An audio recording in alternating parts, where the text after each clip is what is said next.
Ser podcast.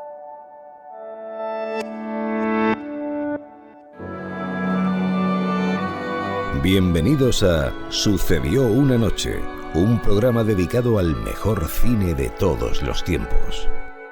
I wanna hide from the sun, I wanna live in the dark, I wanna go to the movies.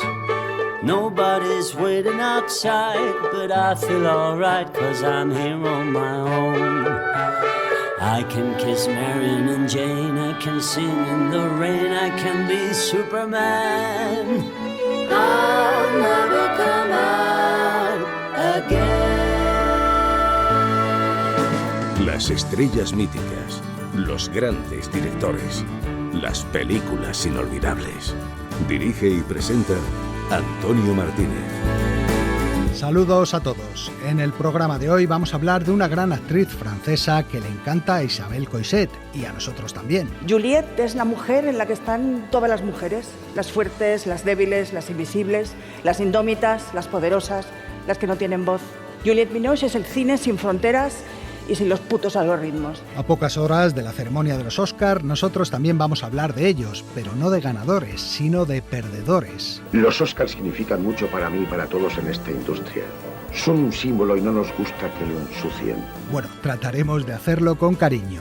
Charlaremos con el director Juan Carlos Fresnadillo y en la sección dedicada al cine de ciencia ficción... Una pregunta. Si pudierais tener a cualquier mujer, ¿quién sería? ¿Y tú qué, Peter? Hombre, eso ni se pregunta, la de las 3 peras de Desafío Total. Interesante. No he visto la peli. Pues os lo contaremos todo de ella. De la película, digo, no de la chica. I wanna hide from the sun, I wanna live in the dark, and I'll never come back. El espectáculo está a punto de comenzar. Pero no se alarmen ustedes, no les cobraremos la entrada. Lo que el cine nos dejó. Es tan difícil ser alguien que la gente no olvida. Este sábado 9 de marzo, Juliette Binoche ha cumplido 60 años. Pocos dudan de que se trata de una de las mejores actrices de su generación, un referente imprescindible no solo del cine francés o europeo, sino mundial. En su vitrina tiene un Oscar, el César francés, premios en los festivales de Cannes, Berlín, Venecia y San Sebastián, o el Goya Internacional que le concedió la Academia Española el año pasado. Nosotros queremos felicitarla por esas 6 décadas de vida y para ello hemos preparado un reportaje en el que vamos a recordar sus primeros años profesionales, el camino que le llevó a ser la gran actriz que es hoy en día. Juliette es hija de actores de teatro, un matrimonio que se separó cuando ella tenía apenas 4 años. Mis primeros recuerdos de teatro son de cuando tenía 2 años y fuimos a ver Romeo y Julieta en Champigny. Cuando mi padre salió al escenario, yo empecé a gritar ¡Papá! ¡Papá! Y la gente se moría de risa. ¿Te acuerdas? Recuerdo un sentimiento de orgullo muy fuerte por tener un padre excepcional, diferente a los demás. Así lo contaba ella misma en el documental Juliette Binoche, una mirada íntima, que su hermana, la fotógrafa Marion Stallens, dirigió en 2009. Creo que también tuvimos mucha suerte con mamá porque supo captar las artistas que llevábamos dentro. Nos ponía música en el tocadiscos, nos hacía bailar una melodía tras otra en una especie de molinillo de vida. Mamá era muy entusiasta, necesitaba el teatro, transformarse. Con esos genes no es de extrañar que con 15 años comenzara a estudiar arte dramático en París, mientras trabajaba de empaquetadora en unos grandes almacenes para pagarse las clases. Y pronto empezó a actuar. En el teatro gano 200 francos por noche. Aún no es el caché de un primer papel, pero llegará. Tengo una escena y soy yo quien dice el título de la obra. ¿Teo Chocolate la ha visto? No. Al mismo tiempo se presentaba a todos los castings de cine que podía. ¿Qué tal? He tenido una audición. ¿Las tienes a menudo? Sí, pero nunca van bien. ¿Dónde es? Su debut en las pantallas llegó en 1983 con un papelito de una sola frase en la película Liberty Bell. Pero su verdadero descubridor sería Jean-Luc Godard, que la eligió para el reparto de Yo te saludo María. ¿Por qué me ha elegido? Yo no lo he elegido. Ha sido el destino lo que nos ha unido. Godard había quedado fascinado por su mirada al verla en una foto, pero Juliette se presentó a la prueba con un ojo hinchado. Le había entrado tinta en él y de tanto rascarse se le había puesto como una pelota de tenis. Tuve que volver otras 5 veces. Fue una pesadilla. Al final no me eligió, pero 2 semanas después me llamó y me dijo: he escrito especialmente para ti un personaje nuevo. Y fue así como acabé haciendo la película.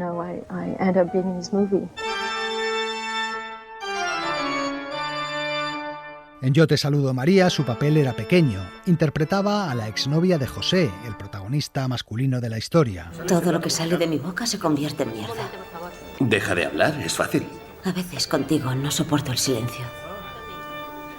Podemos casarnos si quieres. ¿No ves que no te escucho? Aquel fue solo un primer paso. La película que de verdad le lanzaría a la fama fue Rendezvous, la cita de André Téchiné, estrenada en 1985 y en la que interpretaba a una joven actriz que intentaba abrirse camino. Esto no va, no lo consigo. No comprendo nada de esta obra. ¿Por qué se aman? ¿Por qué ella le ama? No hay que hacerse preguntas, porque no sirve de nada. Eres muy sentimental. Hay que interpretar las escenas de amor como las de odio. Un papel arriesgado y difícil, con numerosas escenas de sexo. ¿Qué te pasa? ¿No te apetece? Claro que te apetece, como a los demás. Si así tengo que pagar por el servicio prestado, hazlo, no te molestes. Tal vez lo prefieras así. Venga, adelante. Venga, date prisa, por favor. ¡Venga, mierda! A partir de entonces, Juliette Binoche se convirtió en un rostro habitual del cine francés. En 1986 rodó Mala Sangre con el actor y director Leos Carax. Me gustan tus labios mojados, como los de las actrices antiguas. Es que me pongo muy mal. Desde muy pequeña. Cuando me pongo a llorar ya no puedo parar. Es un poco como la hemofilia. Ana, guárdate las lágrimas. Quiero verte sonreír. Con Mala Sangre, Juliette consiguió su primera nominación al César e inició una relación sentimental con el director. La vida es magnífica con él, me dirige tan bien. Exige de mí cosas muy bellas y rigurosas. Me miró inmediatamente con ojos de inventor, con ojos de investigador, como si yo fuera un descubrimiento muy valioso, la solución a una pregunta secreta y misteriosa. Leos Carax volvería a dirigirla en otro de sus mejores trabajos de estos primeros años, Los amantes del Pont Neuf. En esta película la pareja interpretaba a dos sin techo. Él, un artista de circo alcohólico, y ella, una pintora que padece una incipiente ceguera. ¿Cómo te llamas? Alex. Puede que algún día te haga un retrato. Por cierto, que Juliette Binoche es también pintora desde niña.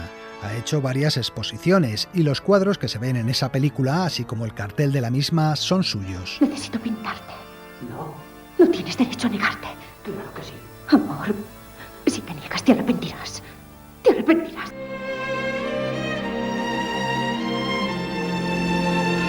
Cuando se estrenó Los amantes del Pont Neuf en 1991, la actriz ya había dado el salto internacional un par de años antes. Yo desde siempre había querido trabajar fuera de Francia para encontrarme con otro tipo de gente, descubrir otras culturas y espíritus. Los límites que imponen las fronteras son pura ilusión, porque puedes encontrar a personas con las que te sientes muy próxima en cualquier lugar. Ese salto internacional llegó con la película La insoportable levedad del ser, al lado de Daniel Day-Lewis, y basada en la novela homónima del escritor checo Milan Kundera. ¿Ah, sí? ¿Que estás en Praga? Acabo de llegar. Ah. Estoy buscando otro empleo. ¿Por qué no pasas? ¿Estás solo? Sí. Debo haberme enfriado en el tren. Será mejor que te reconozca.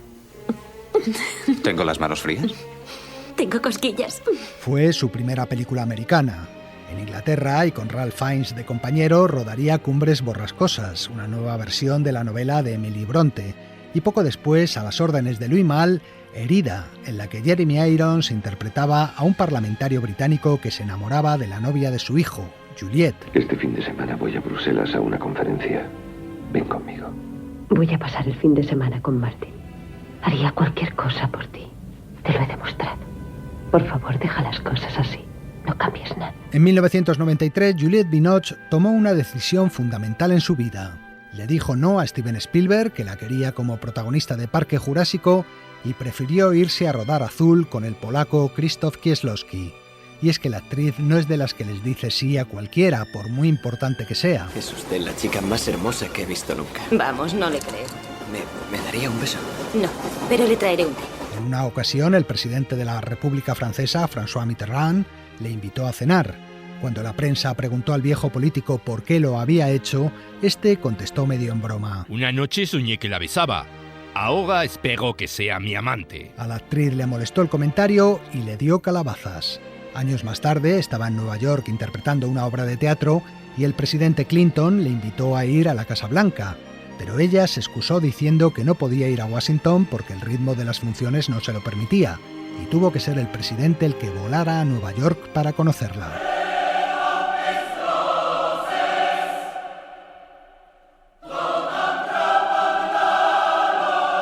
Tres colores, azul, de Kieslowski fue una película fundamental en su carrera. Gracias a ella ganaría el César y el premio de interpretación en el Festival de Venecia. Su marido ha perdido la vida en el accidente. Ana. Sí, su hija también. Juliette interpretaba a la viuda de un famoso compositor que decidía comenzar una nueva vida lejos de los privilegios que había disfrutado hasta entonces. Ahora me he dado cuenta de que solo voy a hacer una cosa. Nada. Ni más posesiones, ni más recuerdos. Ni amigos, amores o ataduras. No son más que trampas. El rodaje no fue fácil para la actriz. Kieslowski rodaba solo una toma. Ensayábamos la escena varias veces y la rodábamos una única vez. Yo estaba acostumbrada a otra cosa. Con Léos Carax, por ejemplo, rodábamos siempre 40 tomas de cada escena. Al final, conseguí que me dejara hacer 2 tomas la mayoría de las veces, pero era una pelea constante. Él estaba acostumbrado a rodar en Polonia todo en una sola toma para ahorrar, porque si no había dinero, no había película. Tenías que condensar el trabajo lo más posible. La decisión de elegir a Kieslowski y no a Spielberg acabó marcando el rumbo de su carrera. Poco cine comercial y mucho cine de autor, apostando por películas arriesgadas, alojadas a menudo en el cine independiente. Y aunque ha rodado algunas comedias, su especialidad es claramente el drama. Cuando me acusan de no hacer comedias, me siento algo culpable, pero luego pienso, bueno, quizá es que yo he nacido para el drama.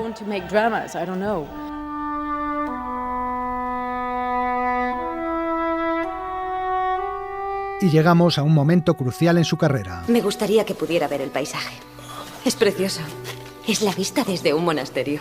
El director Anthony Minghella volvió a reunirla con Ralph Fiennes en El paciente inglés. Ella en la piel de una enfermera canadiense durante la Segunda Guerra Mundial y él en la de un herido abrasado por el fuego al que ésta cuida. Su pobre paciente. ¿Cree que es un santo por el aspecto que tiene? Yo no lo creo. No estoy enamorada de él. Estoy enamorada de fantasmas. Y también él está enamorado de fantasmas. El paciente inglés coronaría definitivamente como actriz a Juliette Binoche. En la ceremonia de los Oscar de 1997, Kevin Spacey abrió el sobre y dijo las palabras mágicas. And the Oscar goes to Juliette Binoche in The English Patient. Un Oscar a la mejor actriz de reparto que aquel año todo el mundo pensaba que se lo llevaría a Lauren Bacall por su papel en la película El amor tiene dos caras. Incluso la propia Juliette Binoche. Estoy sorprendidísima. Sinceramente, no he preparado nada. Yo creía que el Oscar era para Lauren y realmente creo que es ella quien se lo merece. ¿Dónde estás?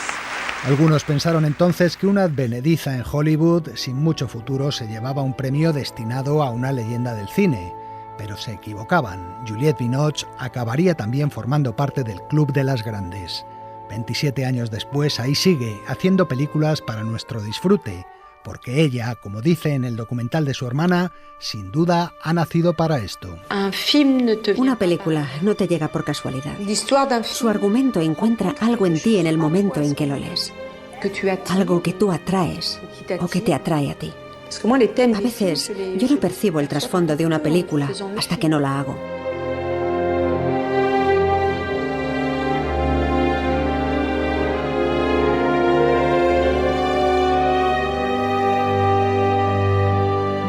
Y vamos ahora con algo que nunca falta en Sucedió una noche, nuestro juego de las películas. Tú vas a tu armario y seleccionas, no sé, ese jersey azul deforme porque intentas decirle al mundo que te tomas demasiado en serio como para preocuparte por lo que te pondrás, pero no obstante ese azul representa millones de dólares y muchos puestos de trabajo y resulta cómico que creas que elegiste algo que te exime de la industria de la moda cuando de hecho llevas un jersey que fue seleccionado para ti por personas como nosotros.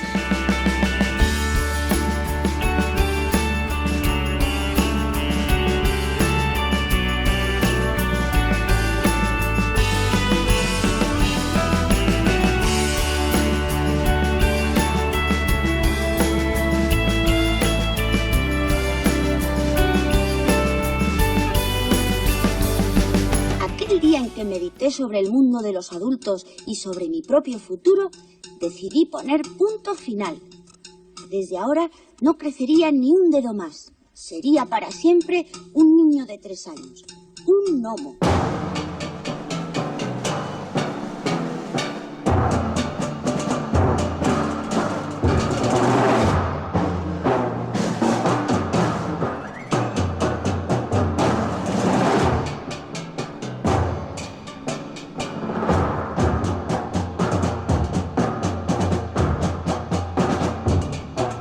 Yo asesiné al taxista en el cruce de Washington con Maple anoche. Para demostrarlo, aquí tiene un trozo de la camisa manchado de sangre. Soy el mismo que asesinó a los de la zona norte. La policía de San Francisco podría haberme cogido anoche si hubiera rastreado el parque como es debido, en lugar de echar con H carreritas con las motos. ¿Y la camisa? Ahí la tiene, jefe.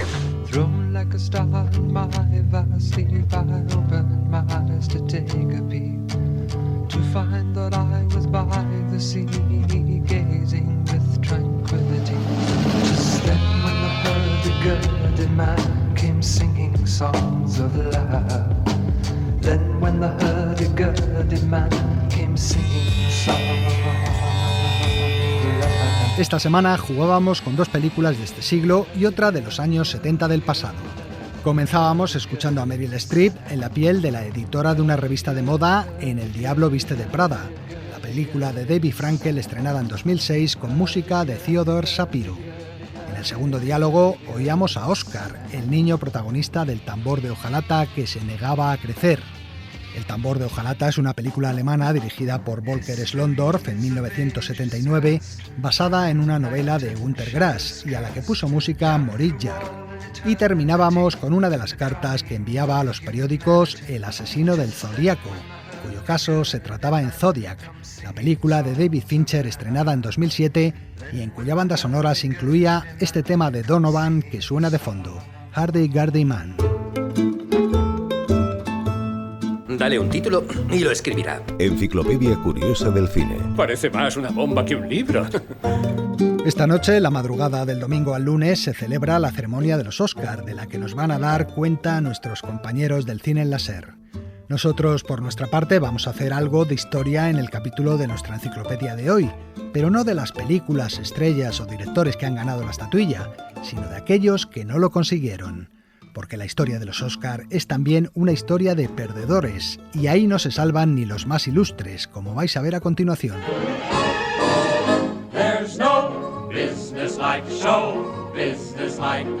Reconozcámoslo, por mucho que a veces le quiten importancia al premio, todos los profesionales del cine, especialmente del norteamericano, albergan la pequeña ambición de ganar algún día un Oscar. Verás, los premios para mí son insignificantes.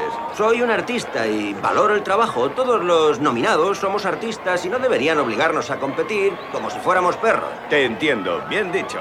¿Y por qué has venido? Por si gano. Lo hemos oído 1000 veces en su boca. Llegar a la ceremonia nominado ya es de por sí un premio. Al fin lo conseguiste, Frankie, la noche de los Oscars. Y ahí estás sentado en la cumbre de una montaña de cristal llamada éxito. Eres uno de los elegidos. Y toda la ciudad está conteniendo la respiración hasta conocer al ganador. Pero estando tan cerca y no ganarlo, siempre resulta un poco amargo. Cuando vivía en Square Hill, aposté $50 con cada uno de mis amigos a que algún día ganaría un Oscar. Te darás cuenta de lo importante que es para ellos verme ahí arriba si gano. Y si todos ellos cumplen su palabra, podría llevarme un montón de dinero. Lo malo es cuando la derrota se repite una y otra vez. Dime los nominados del año pasado o del anterior. No te acuerdas, ¿verdad? Solo se recuerda al ganador. Entonces, el quedarse a las cuerdas del Oscar, más que una contrariedad o un pequeño varapalo, se convierte casi en una maldición. Creo que deberíamos volar la ceremonia de los premios de la Academia. ¡Cálmate! Vamos a recordar a los principales derrotados en las 4 categorías principales, y empezando con las películas. Muchos cinéfilos recuerdan la mayoría de las películas ganadoras del Oscar al mejor film. Voy a decirlas en orden, si te parece. No hace falta. Alas, La melodía de Broadway, Sin novedad en el frente, Cimarrón, Gran Hotel, Cabalgata, Sucedió una noche, La tragedia de la Bounty, El gran Siegfried, La vida de Emile Zola. Pero aquellas que fueron derrotadas en la lucha final, no tanto. Aquí el récord de nominaciones fallidas lo tienen 2 películas. La primera es El color púrpura de Steven Spielberg, que en 1986 consiguió 11 candidaturas, pero ningún premio. La película había sido un éxito de crítica y público, pero en la ceremonia Spielberg y su película fueron totalmente ignorados. Creo que Dios se enfada si pasas ante el color púrpura en el campo sin fijarte en él. Todo quiere ser amado. Nosotros cantamos y bailamos y gritamos solo para que nos amen. Muchos entendieron aquello como una vendetta de los académicos contra Spielberg, celosos de su éxito, pero el director aceptó el golpe con deportividad, como demostró en una entrevista realizada en Televisión Española. Yo suelo mirar el lado bueno de las cosas y me dije, 11 nominaciones son muchísimas. Fueron el mayor número de nominaciones que ha tenido nunca una película dirigida por mí. Me sentí muy contento con las nominaciones. Lo que nos sucedió con los Oscars no fue algo sin precedentes. Ya había ocurrido antes en 2 ocasiones. Se equivocaba Spielberg. Anteriormente solo había habido otro precedente de 11 nominaciones y ningún premio, el de la película Paso Decisivo de Herbert Ross en el año 1978. Con 10 nominaciones y ningún premio hay en cambio unas cuantas. Por ejemplo, esta. Acepto el desafío de los llamados nativos. Hostigáis continuamente a los nuestros. Pero de ahora en adelante no nos acosaréis más, porque os hago saber que la mano que intente echarnos de esta tierra será amputada en un santiamén. Guns of New York de Martin Scorsese, algo que volvió a sucederle en 2020 con El Irlandés. 10 nominaciones y 0 premios, y quién sabe, esperemos que no, tal vez ocurra de nuevo esta noche porque Los Asesinos de la Luna también llega a la ceremonia con 10 candidaturas. Hay otras 2 películas también de este siglo que no consiguieron premio alguno a pesar de sus 10 nominaciones. La gran estafa americana de David O. Russell y Valor de Ley, de los hermanos Coen. Señor Cockburn. ¿Qué quieres, niña? Busco al hombre que mató a mi padre. Se llama Tom Chaney y necesito que alguien le dé caza. Y si tiramos del cine más clásico, hay que remontarse al año 1942 y a las 9 candidaturas y 0 galardones que se llevó La Loba, de William Wyler, con aquella malísima Bette Davis. Debes odiarme muchísimo. No, no te odio. Quizá porque recuerdo lo enamorado que estuve de ti. No, yo tampoco te odio, solo siento desprecio por ti, siempre lo sentí. Vamos ahora con los actores. Querían a alguien que a pesar de perder siguiera sonriendo. Y en eso yo tengo muchísima práctica. Aquí el campeón absoluto es Peter O'Toole, con 8 nominaciones al mejor actor y ningún Oscar por ellas. El inglés tuvo mala suerte porque le tocó competir en ediciones con actores como Gregory Peck o Marlon Brando. La vez que estuvo más cerca fue en 1969 por su papel en El León en invierno, por la que era el favorito indiscutible. Soy el hombre más idóneo. Me pregunto si lo será. Naturalmente que lo soy. Pero al final el Oscar se lo llevó el mucho menos conocido Cliff Robertson por la película Charlie, bastante olvidada. En 2003 la Academia, quizá con algo de cargo de conciencia, le concedió a O'Toole un Oscar honorífico por toda su carrera. El actor protestó un poco entonces porque decía que todavía estaba a tiempo de ganarlo por una película, y de hecho volvió a ser nominado 4 años después por Venus, en la que casi se parodiaba a sí mismo interpretando a un actor anciano enamorado de una joven, pero ni por esas. Puedes tocarme la mano. Solo con los dedos, si no me entrarán ganas de vomitar. ¿Puedo preguntarte algo? ¿Has estado alguna vez enamorada? En 1965, Peter O'Toole había compartido reparto y nominación al mejor actor con Richard Burton por la película Beckett. Burton le sigue en el ranking de perdedores, habiendo hecho el paseillo 7 veces y volviendo a casa a las 7 con las manos en los bolsillos. En su caso, además, había cierto recochineo, ya que su esposa, Elizabeth Taylor, tenía ya 2 Oscar en el salón. No me esperó. Otra vez se ha ido. Y yo he de correr tras ella toda la vida. Burton y O'Toole podían consolarse al menos sabiendo que ha habido otros muchos actores que nunca ganaron la estatuilla. No dudo que los miembros de la Academia han votado por la interpretación que creen mejor. Tendremos que esperar a que abran el sobre para conocer al afortunado. Mitos de la talla de Cary Grant, Robert Mitchum, Montgomery Clift o Kirk Douglas no lo consiguieron, y otros como John Barrymore, Edward G. Robinson, Charles Chaplin o Groucho Marx ni siquiera fueron nominados. Capítulo de actrices, aquellas que vieron repetidas veces desde el patio de butacas cómo otras compañeras subían a recoger la estatuilla calva. Espero que el Oscar te dé calor en las noches frías. En este caso el récord lo tiene Glenn Close. ¿Y ahora qué? Gracias a Dios, no me llames, ya te llamaré yo. Sabías que estoy casado, ¿no? No te oculté nada. Creía que quedó claro. ¿Qué quedó claro? Hasta 8 veces la actriz se ha quedado decepcionada como su personaje de Atracción Fatal. La última fue en 2021 por la película Hillbilly, una elegía rural. Soy muy vieja para pensar en premios. Quién sabe, a pesar de sus 76 años todavía es posible. O si no, que se lo digan a Jessica Tandy, que ganó el Oscar a los 80 por Paseando a Miss Daisy. Muchas más posibilidades de ganarlo en el futuro parece tener la segunda en el ranking de derrotadas, Amy Adams, que a sus 49 años acumula 6 nominaciones fallidas. Como 6 nominaciones sin premio tiene también Thelma Ritter, eterna secundaria de Hollywood, a la que recordaréis, por ejemplo, como la asistente de James Stewart en La ventana indiscreta o de Bette Davis en Eva al desnudo. Es como si te estudiara. Como si tú fueras una novela, una comedia o un plano. Como andas, hablas, comes, piensas, duermes. Creo que eso es muy halagador y no encuentro nada malo en ello. Y hablando de actrices clásicas, una de las más grandes de la historia, Deborah Kerr, también tuvo 6 nominaciones sin ningún premio, aunque en su caso la Academia le concedió uno honorífico en 1994. Thank you. Thank you. Gracias. Debería decir más palabras de agradecimiento, pero no me salen. Nunca he estado tan asustada en mi vida como hoy, pero ahora me siento mejor porque me he dado cuenta de que tengo montones de amigos.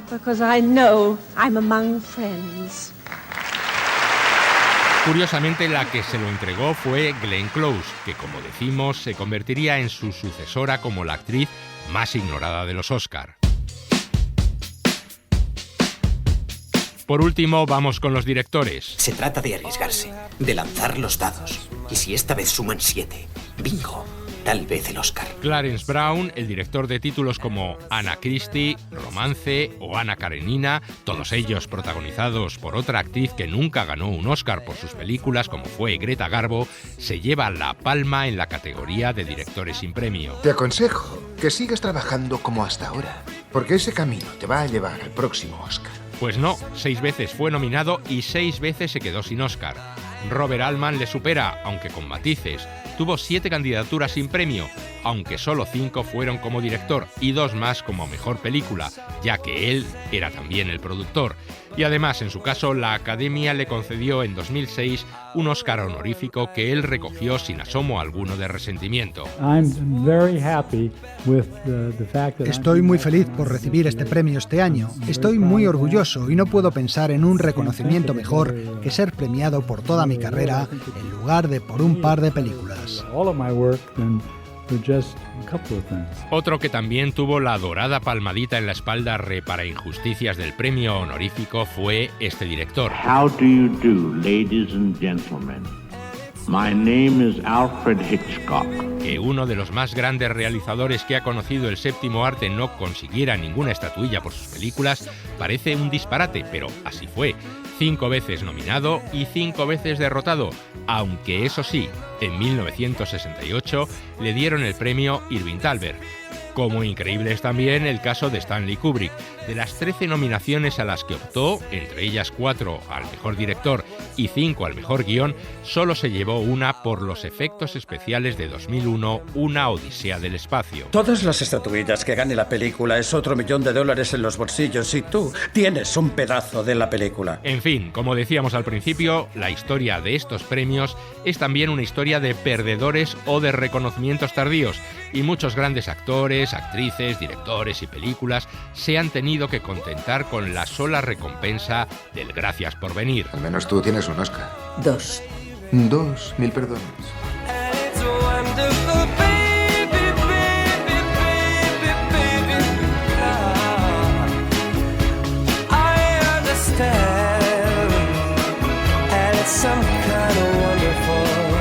Sucedió una noche.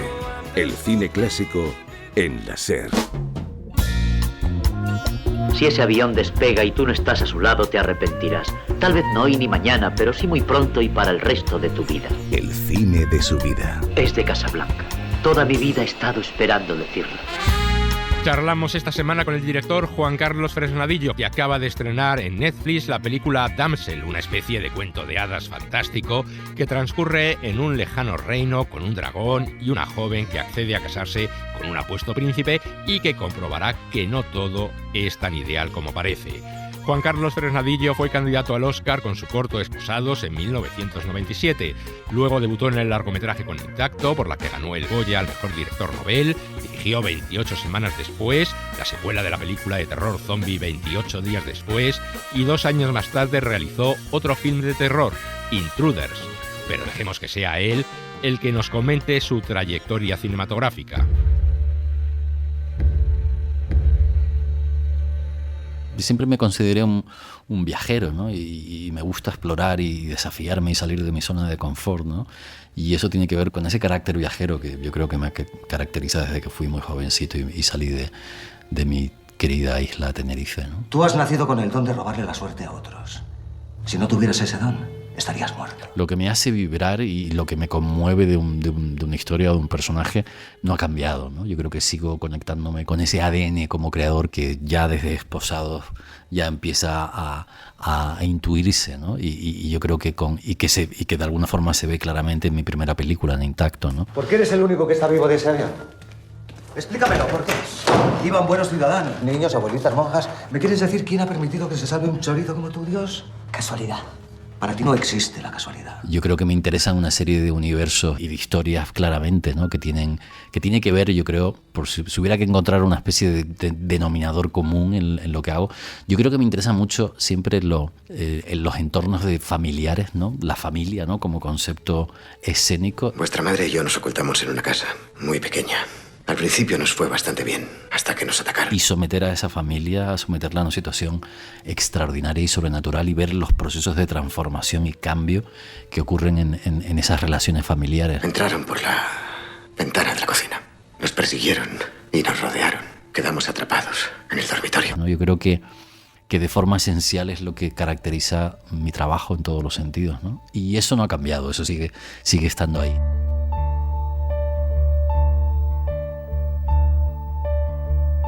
Creo que pertenecemos a esa generación de cineastas que sintió que el fantástico, que el género era un lugar apasionante para desarrollar, pero que nos interesaba también dentro de ese marco, de ese paradigma del fantástico y del género, pues desarrollar historias de personajes, historias que te conectaran con un corazón más humano, ¿no? ¿Qué te da miedo? Las brujas no existen. Y lo del coco también es mentira. A mí siempre me lo contaban para que me acabara la comida. Solo es un cuento. Y no hay que tener miedo de los cuentos. Yo creo que sí, que de alguna manera estamos en esa especie de sintonía, que es un poco generacional, te diría, porque también citaría a Amenábar en esa corriente de directores españoles, citaría a Rodrigo Cortés también en esa generación, Jaume Balagueró, Paco Plaza, ¿no? Yo creo que Vigalondo también, yo creo que pertenecemos a esa, o Alex, ¿no? O Alex de la Iglesia, ¿no? A ese grupo de jóvenes entusiastas que realmente se quedaron cautivados con las películas de la industria americana que desarrollaban ese género, ¿no? Y esa fantasía y ese misterio. Si alguien resulta infectado, tienes entre 10 y 20 segundos para matarlo. Da igual que sea tu padre, tu hermana o tu mejor amigo. Eso no importa. Y para que sepas lo importante que es, si te pasa a ti, lo haré sin dudarlo. Pero que desde nuestro lado más europeo quisimos otorgar quizás de algo con una dimensión diferente que tiene que ver precisamente con personajes y contextos que nos recuerdan de alguna forma que somos seres humanos siempre lidiando con situaciones extraordinarias, ¿no? No hay duda, señor. Tiene el virus. Está infectada. En ese caso, ¿por qué no muestra ningún síntoma? No lo sé.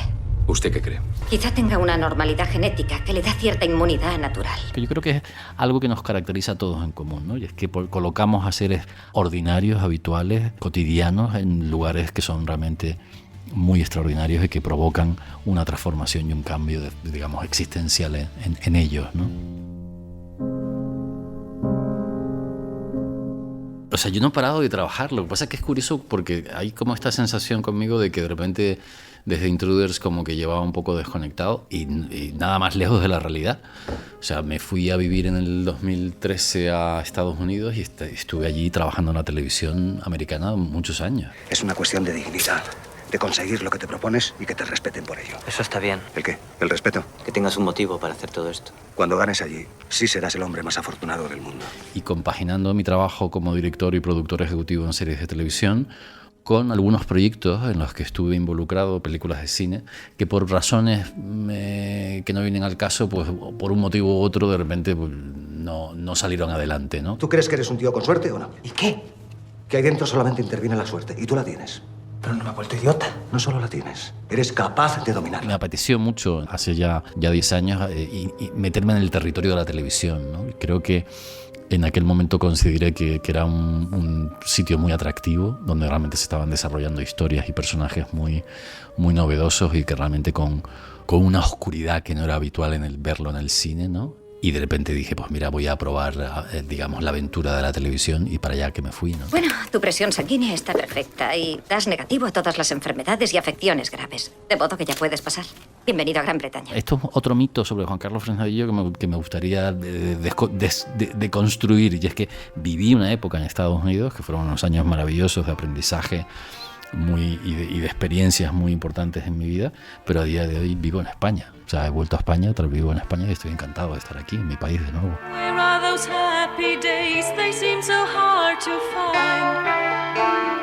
Yo vengo del celuloide, ¿no? Y vengo de ver películas en una sala oscura con mucha gente, ¿no?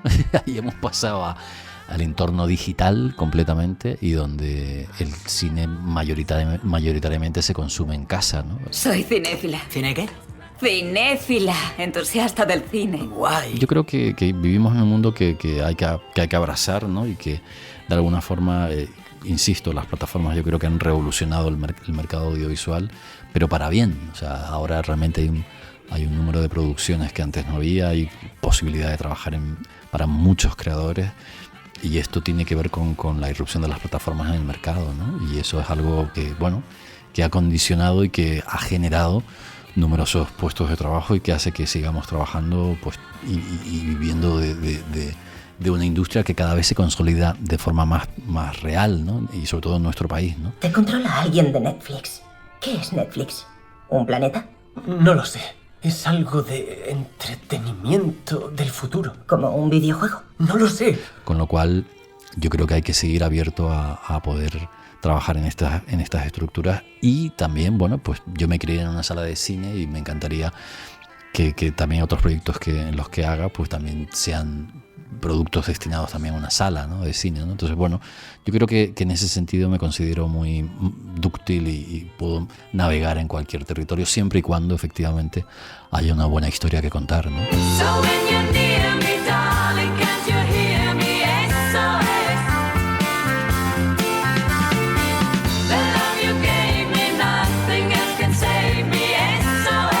Sucedió una noche. El cine clásico en la SER. Jack Bourbon presenta Puente de mando todo dispuesto. Potencia impulsora a su discreción. Cuando el cine rompe los límites. El futuro es nuestro mundo. El futuro es nuestra época. Las mejores películas del cine de ciencia ficción. Un mundo que permite que nuestros sueños científicos y tecnológicos se hagan realidad.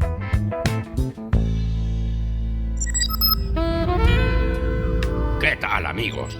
Paul Verhoeven ya pasó por esta sección hace unas semanas con su película Robocop. Entonces os contamos que entre los años 80 y 90 el director holandés realizó en Estados Unidos una notable trilogía de ciencia ficción, la que formaba aquella película, Robocop, junto con Starship Troopers, y la que os traigo hoy, Desafío Total, estrenada en 1990. El título original de la película es Total Recall, una expresión inglesa que significa recuerdo completo, y que se dice en una escena de la película. Dice que no recuerda nada. Eso es ahora, pero podría tener un recuerdo total. Pero claro, recuerdo completo o recuerdo total resulta en español un título bastante soso, así que aquí la llamaron Desafío Total, que suena mucho más épico. Lo mismo pasó en otros países. En Latinoamérica, por ejemplo, se tituló El Vengador del Futuro. En Francia, Viaje al Centro de la Memoria. En Italia, Acto de Fuerza, tal vez en alusión a los mamporros que reparte Schwarzenegger o a los que recibe él por parte de Sharon Stone.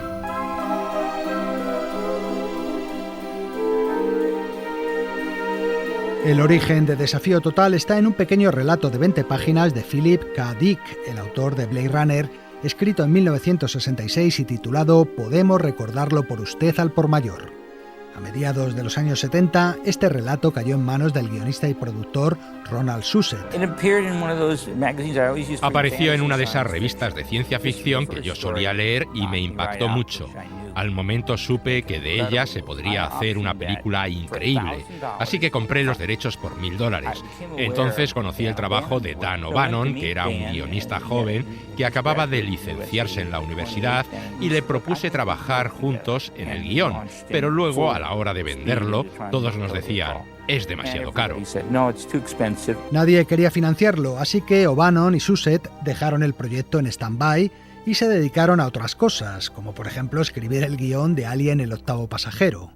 En los años 80 el proyecto tomó un nuevo impulso cuando lo recompró el productor Dino De Laurentiis, que trabajó en él con diversos directores como David Cronenberg y diferentes protagonistas como Richard Dreyfuss o William Hurt.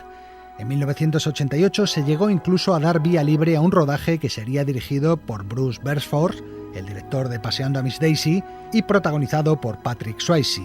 Se comenzaron incluso a construir los decorados en Australia, pero en estas la compañía de Dino De Laurentiis se declaró en quiebra. Beresford nos llamó y nos dijo que la película se paraba.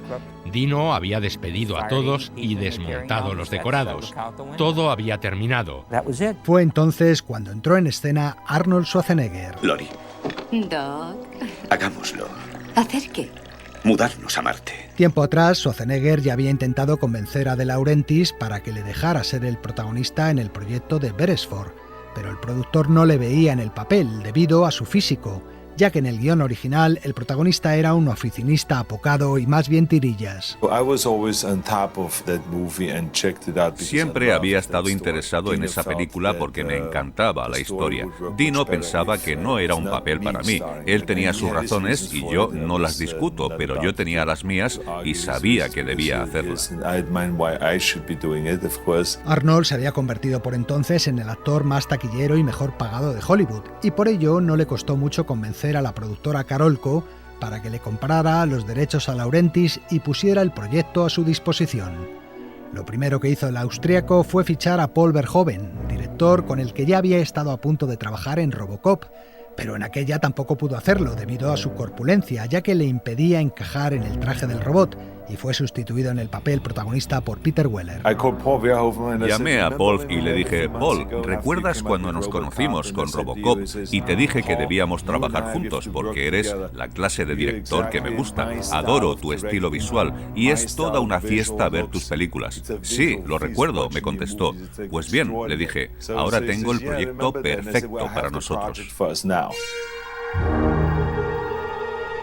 Verhoeven adaptó la historia al corpachón de Schwarzenegger. Veo que sigues en forma. Tienes mucha cara dejándote ver por aquí, Hauser.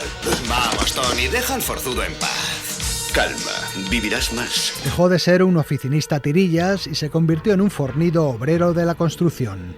Además, llenó la película de escenas de acción para que el actor se luciera con una de esas interpretaciones físicas que también se le daban. En realidad, del relato original de Philip K. Dick solo permanece el subtexto de espionaje y el arranque de la película. ¿Listo para soñar? Menudo viajecito se va a dar, amigo. No va a querer volver. El protagonista acude a una empresa que le ofrece unas vacaciones distintas. Le implantarán en su memoria los recuerdos de un viaje a Marte como si lo hubiera vivido en la realidad y además adoptando una personalidad y un oficio mucho más atractivos que los suyos. Es usted un importante agente secreto de una gran potencia camuflado bajo una falsa identidad. Agentes enemigos intentan matarle a diestro y siniestro y entonces es cuando conoce a una misteriosa mujer. Continúe.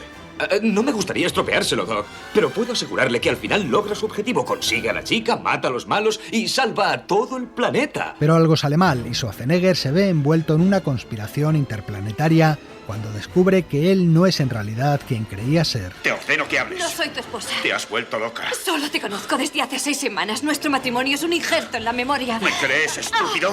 ¿Y nuestra boda? Una imagen implantada. ¿Y cuando nos enamoramos? Implantado. Nuestros amigos, mi trabajo, 8 años juntos. ¿Crees que puedo creer que se implantó todo? El trabajo es real. La agencia se encargó de montarlo. ¡Embustera!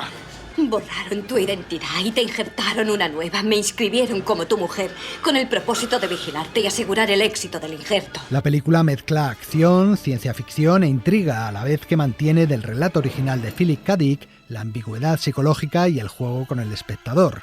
Es decir, ¿lo que estamos viendo es un sueño o es la realidad? Paul Verhoeven.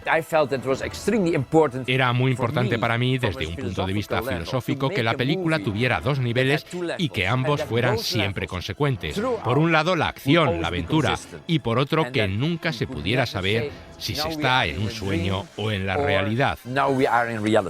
Usted no está aquí, ni yo tampoco. ¿Y dónde estamos? En Memory Call. Está sujeto a una silla de injertos y le estoy controlando desde la consola de psicopruebas. Ah, claro, estoy soñando. Todo esto forma parte de las magníficas vacaciones que Memory Call me ha vendido. No exactamente. Lo que está experimentando es una ilusión libre basada en cintas de memoria. Le aseguro que todo se lo va inventando usted.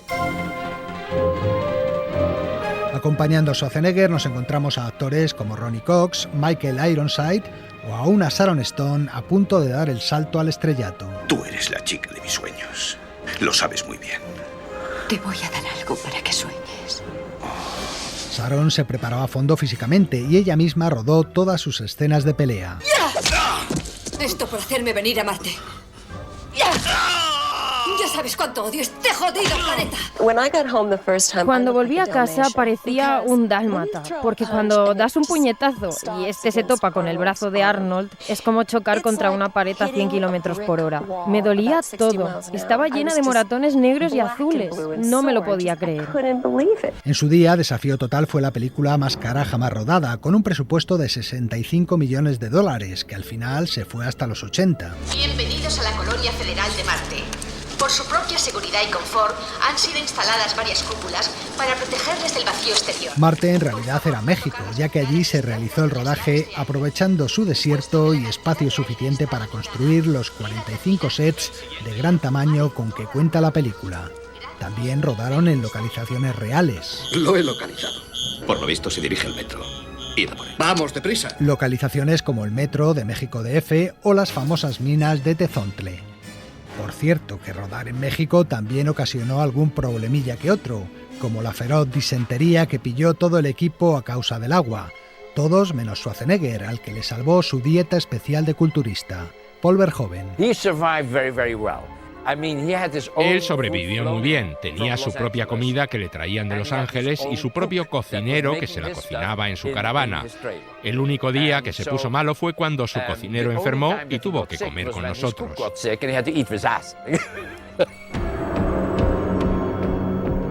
Desafío Total fue la última gran producción de la era analógica en lo tocante a efectos especiales. En la película hay maquetas, explosiones, trucos tradicionales y animatronics, como el taxista robótico. Bienvenido a Johnny Taxi. ¿A dónde le llevo esta noche? ¡Arranque! ¡Arranque! ¿Podría repetir el destino? Vaya a donde sea, pero arranque deprisa. Por favor, constate, Kenny. Un año después, otra película con Schwarzenegger, Terminator 2, daría el pistoletazo de salida para la era digital. La única escena digital que hay en la película es aquella en la que vemos el esqueleto de Arnold a través de un escáner de rayos X. ¡Está armado! ¡Cogedlo! ¡Por aquí! ¡Rápido, que no entre en el metro! ¡Alto! ¡Tire el arma! También destacan los efectos de maquillaje a base de látex creados por Rob Bottin, un especialista que ya había trabajado con Verhoeven en Robocop. ¿Todos los que aquí tienen poderes psíquicos son deformes? Pues me temo que sí. Va con el territorio. Mutantes deformes, el legendario disfraz de señora gorda de Schwarzenegger o aquella escena en la que el protagonista se extrae de la nariz un implante del tamaño de una pelota de golf. Y por supuesto, la prostituta de 3 pechos de la que hablaba Peter Griffin al comienzo del programa. Oh, nena, ojalá tuviera yo también 3 manos. Yo creo que te arreglas muy bien con 2. Aunque el efecto especial que se llevaba la palma es el de Kuato, el líder mutante de la Resistencia. Tú eres Kuato, ¿no? Te equivocas. Kuato es un mutante. No te impresiones cuando le veas. Kuato era aquel personaje con cierto parecido a Jordi Pujol que salía del estómago de un actor. Paul Verhoeven otra vez. Lo más complicado era el personaje de Kuato. Había 15 marionetistas moviendo sus brazos, sus ojos, su boca. Botin lo hizo tan real que 2 personas me preguntaron si era alguien anormal de verdad, una especie de siamés mal formado. El toque final a la película se lo dio la excelente banda sonora de Jerry Goldsmith, que mezclaba orquesta y electrónica, y con aquel épico tema principal, homenaje a la música de la película Conan el Bárbaro, que muchos recordarán como la sintonía del partido de la jornada de Canal Plus.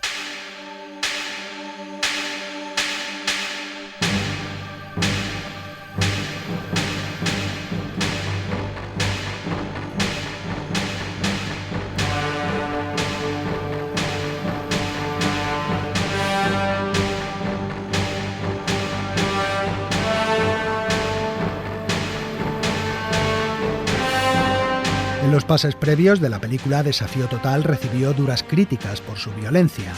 ¡Matadlos!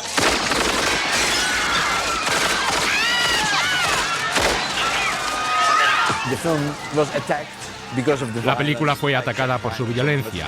Yo soy alguien que acepta unos niveles de violencia más altos que la mayoría. Para mí es solo una forma más de contarle las cosas al público porque es una película, no es real. La gente se quejaba de que matábamos a 50 o 60 personas y era verdad, pero es que se trataba de un agente secreto como James Bond, un tipo capaz de cargarse a cualquiera. Los expertos han contabilizado no 40 o 50, sino 110 muertos, de forma además especialmente salvaje, en los 110 minutos que dura el film, a 1 por minuto. La junta de calificación, que ya tenía enfilado a Verhoeven desde los tiempos de Robocop, le obligó a suavizar la película con unos cortes si quería evitar la clasificación X. Yo pensaba que esa violencia encajaba bien con el tipo de película que era. Había muchas víctimas, sí, pero es que era una película muy frenética. Al final, Paul aceptó cortar algunas escenas porque había muchas quejas. Desafío Total fue un gran éxito de taquilla, recaudando más de $300 millones, 5 veces lo que había costado, y eso sin contar los beneficios que dejó luego con su explotación en vídeo y televisión. Ganó un Oscar por sus efectos especiales y consiguió convertirse a la vez en un clásico del cine de acción y en un clásico de la ciencia ficción. Allá donde voy todavía me mencionan Desafío Total. En todas partes del mundo reconocen ese título porque fue un gran éxito. Eso demuestra lo importante que fue para mi carrera. Yo creo que di el gran salto como estrella gracias a Desafío Total.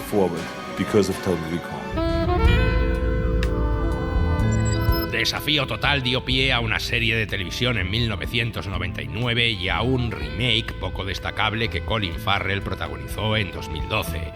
Durante mucho tiempo se habló también de hacer una secuela con una nueva aventura protagonizada por el personaje de Schwarzenegger, ya convertido en policía futurista. Esa secuela no se llegó a rodar, pero años más tarde, el guión que se escribió, con bastantes cambios, eso sí, acabó convirtiéndose en Minority Report, la película protagonizada por Tom Cruise y dirigida por Steven Spielberg, de la que también hemos hablado en esta sección. En fin, amigos, hasta la semana que viene. Continuará.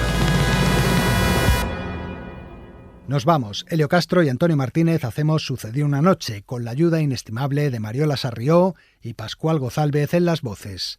Hoy ponen punto y final al programa Los Meffers and the Gimme Gimmes y su versión del Stepping Out de la película Cabaret. Y nada más, un saludo para todos y hasta la semana que viene. What good is sitting alone in your room? Come hear the music play. Life is a cabaret, old chum. Come to the cabaret.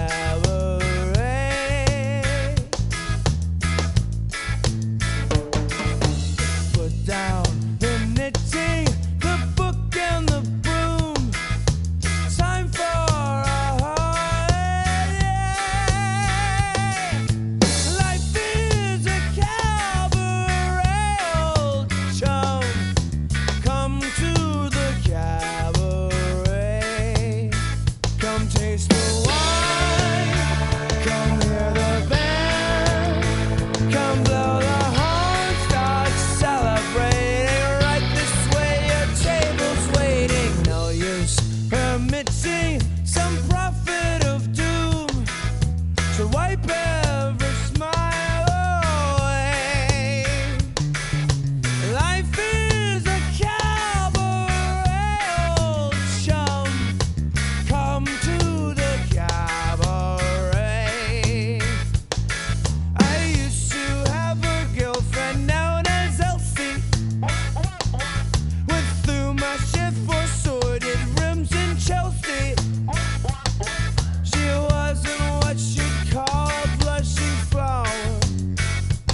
rented by the hour. The day she died, the neighbors came to snicker. Oh, that's what comes of too much pills and liquor. When I saw her laid up like a queen, she was the happiest corpse I'd ever seen. And as for me, I made my mind up back in Chelsea. When I go, I'm going like Elsie. Start by admitting from cradle to tomb ain't such a long, long story. Life is a cabaret, old chum. Come to the cabaret. What good is sitting alone in your room? Come hear the music play. Life is a cabaret, old chum. Come to the cabaret. Life is a cabaret, old chum.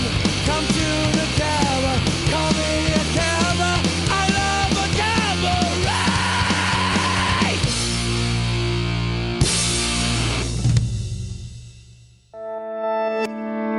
Cadena SER.